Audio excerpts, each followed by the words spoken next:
and I was always like, ugh. But then I found out that she was married, so that made me feel kind of weird about it, you know. And I mean, we never did anything. It was just really, you know, heavy-handed flirting and stuff.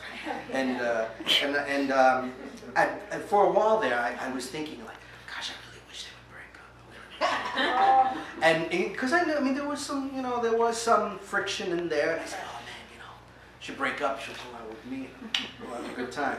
And then, you know, they did eventually separate, and I felt awful. If I had done this to them, and we didn't get together, so it didn't help me any, and she was miserable, so I felt very, very guilty. So I never think those thoughts anymore. If I do, I cut them off. It's like, no. Only the movie stars, right? This bad karma. That was the universe saying, you really shouldn't think these thoughts. But anyways, when I was still thinking these thoughts, I wrote this poem. And this is called Travels with Gigi, because we used to go all over the place. We went to the Butterfly Museum, which is fascinating. I mean, I thought I had it in the bag. I actually had a butterfly land on my shoulder and walk with me. I said, oh man, this is it. But then, but anyways, this is kind of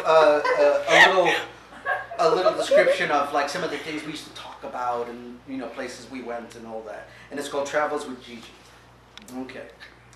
Yellow bells and bleeding hearts, trumpet vines and roses, autumn leaves and cattle hearts, queens and common roses, fountain romps for photo ops, hide and seek with fairies, sushi bars and some with hops, sun-dried golds and cherries, Rainer Rilke, Edgar Poe, Dickinson and Rumi, Okakuda and Basho, Kayam Krishnamurti, tango songs and tarot cards, flutes and belly dancing, pillow talk for fettered hearts, illicit romancing.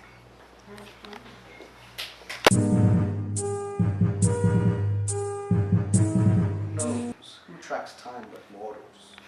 I have borne the wind's great gusts with its once refreshing but now fetid breath, as well as the torrential rainstorms which have lashed about my face, mocking my immobility.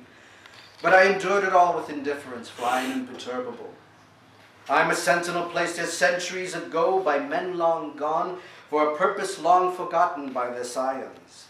Forsaken but undaunted, I continue in my service, the duty of guarding these creatures from the ever-present cloud of darkness which hovers over their fragile little heads, waiting for a chance to slip into this plane from its netherworld of chaos.